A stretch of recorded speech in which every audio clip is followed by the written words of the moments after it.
बच्चों, let's read this question. The question says that on gradual loading, stress strain relationship for a metal wire is as follows.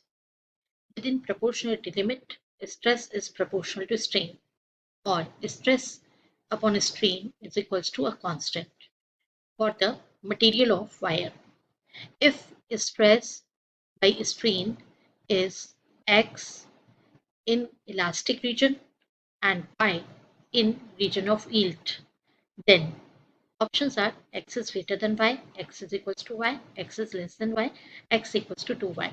We have to choose the correct option. आइए बच्चों discuss करते हैं की concept. तो बच्चों यहाँ पे जो बेसिक की कंसेप्ट है उसी को हम पहले तो समझ लें। Yield point, that means point between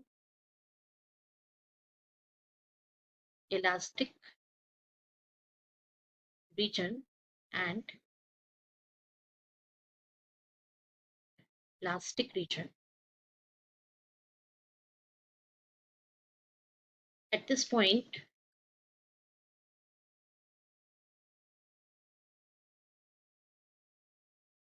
material lose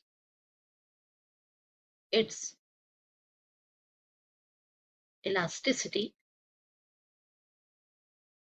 permanently. तो यहाँ पर आकर के यहाँ इससे पहले ये इलास्टिक रीजन में है एंड इस पॉइंट के बाद मटेरियल प्लास्टिक बिहेवियर में चला जाता है। तो जैसा आप देख रहे हैं प्लास्टिक रीजन में चला जाता है, मतलब फिर डिफॉर्मेशन इतना ज़्यादा हो चुका होता है कि वो वापस अपने ओरिजिनल शेप और साइज में नहीं आता। चलिए अब देखते हैं सॉल्यूशन। तो बच्चों यहाँ पे सॉल्यूशन में हम कैलकुलेट करेंगे स्लोप, राइट। जैसे कि ये दिया हुआ है stress upon strain is equals to x. इसका मीनिंग है हमें स्ट्रेस और स्ट्रेन ये वाला जो ग्राफ है इसका क्या कैलकुलेट करना है, स्लोप। तो हम पहले कैलकुलेट करेंगे slope of graph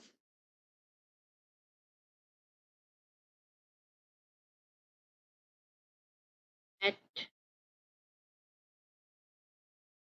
elastic region. तो देखिए स्लोप कैलकुलेट करने के लिए हम यहाँ पर कोई भी दो पॉइंट ले लें। तो हमने ये दो पॉइंट लिए, तो ये जो स्लोप कैलकुलेट कर रहे हैं हम, that is del y upon del x, that is equals to del y by del x।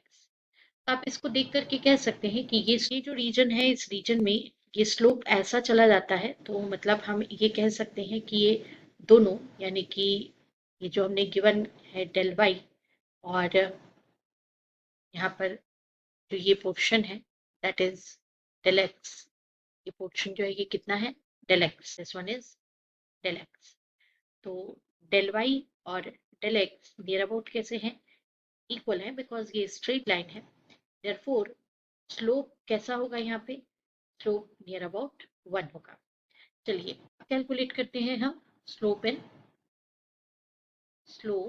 In plastic reason. तो प्लास्टिक रीजन में ग्राफ कैसा हो जाता है, फ्लैटन हो जाता है, मतलब ये इलास्टिक रीजन तक तो ये प्रोपोर्शनलिटी जो है वो रहेगी, थोड़ा सा बैंड होगा यहाँ पे, यील्ड पॉइंट आएगा और उसके बाद ग्राफ कैसा हो जाएगा, फ्लैटेंड हो जाता है। तो उस कंडीशन में अगर मैं स्लोप कैलकुलेट करूं तो slope in plastic region that is del y upon del x, that is equals to, ये स्लोप हम कैलकुलेट करने जाएंगे तो ये slope that is equals to very very less than 1, okay। Since slope in elastic region is greater than slope in plastic region, और ये हमें graph question में गिवन है कि ये x के इक्वल है और ये हमें गिवन है y के इक्वल है, तो इस हिसाब से x is greater than y। तो हम इस कंक्लूजन पे पहुंचे हैं कि x is greater than y. This is our answer. So x is greater than y. Option A is the right option. I hope you understood it well. Best of luck. Thank you.